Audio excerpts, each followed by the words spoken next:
A tensão na fronteira não para de crescer. Explosões e ameaças de uma nova ofensiva russa abrem mais um fronte de guerra, e os bastidores do Kremlin continuam cheios de mistérios. Quem imaginava que todos os segredos já haviam sido revelados se enganou. Agora, detalhes de negociações ocultas vêm à tona, e vamos contar tudo o que descobrimos. Do outro lado do Atlântico, a indignação toma conta dos Estados Unidos.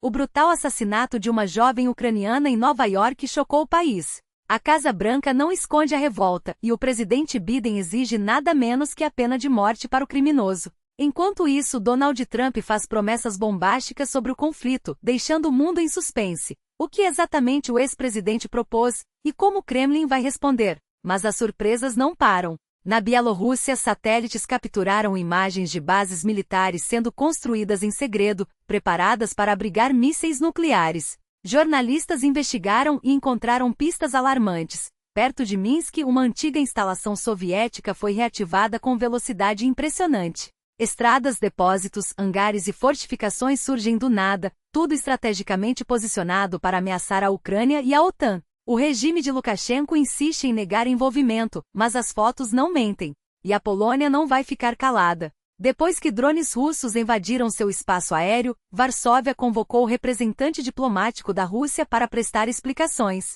Moscou, como sempre, nega tudo com cinismo, alegando falta de provas e até tentando culpar a Ucrânia pelo incidente. Mas os fatos são claros: 19 drones cruzaram a fronteira polonesa, apenas 4 foram abatidos, e os destroços encontrados confirmam a origem suspeita. Aeroportos foram fechados, caças decolaram em alerta máximo, e o mundo se pergunta: até quando o Ocidente vai se contentar com palavras vazias? Enquanto isso, na Lituânia, um incêndio de grandes proporções atingiu um terminal de gás próximo a Vilnius.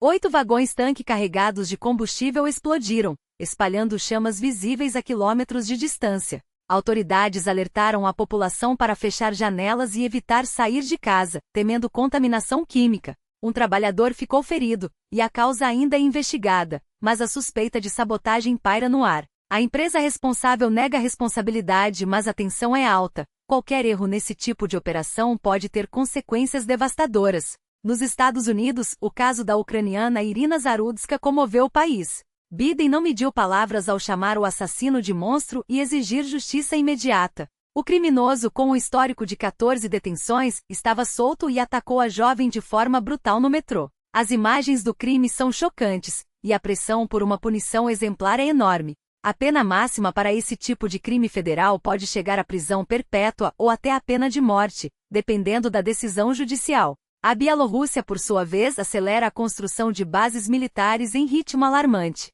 Perto de Gomel, a apenas 40 quilômetros da fronteira ucraniana, uma nova instalação surge com capacidade para abrigar até 3.000 soldados. Especialistas acreditam que o local pode servir como plataforma para lançamentos de mísseis russos, aumentando ainda mais a instabilidade na região.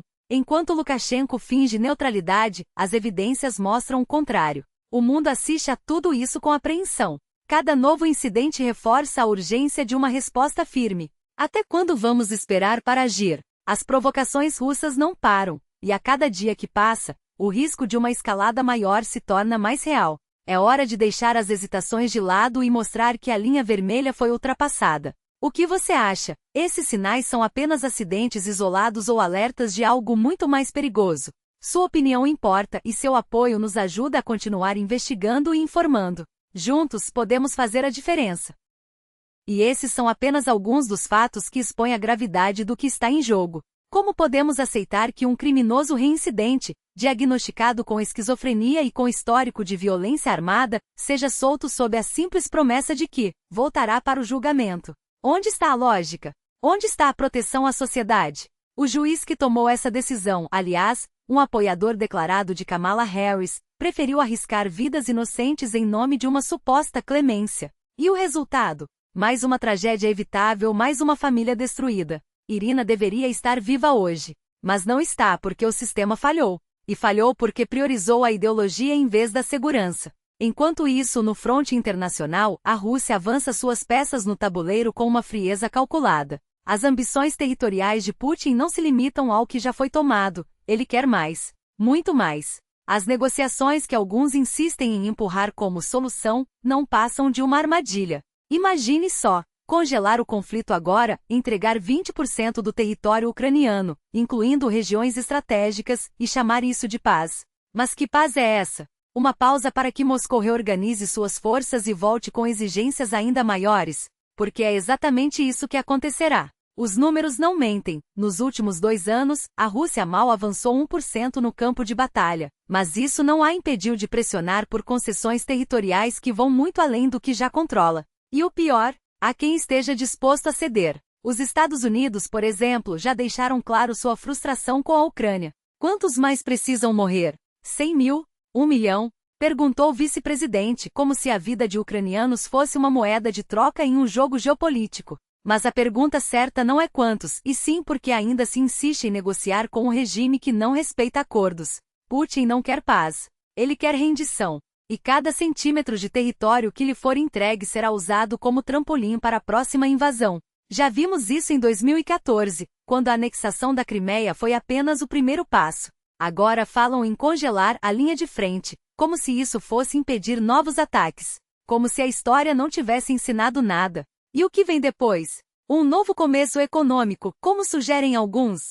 Investimentos bilionários fluindo para Moscou enquanto a Ucrânia sangra? Enquanto cidades inteiras são reduzidas a escombros e famílias são separadas para sempre. Não há cooperação possível com um Estado que usa civis como alvos, que sequestra crianças e que transforma a guerra em um espetáculo de crueldade. A única linguagem que Putin entende é a da força. E é por isso que recuar agora não é uma opção, é uma sentença de morte para a soberania ucraniana. A pergunta que fica é: até quando vamos permitir que a indecisão e a ingenuidade ditem o rumo da história? Cada dia de hesitação é um dia a mais de sofrimento.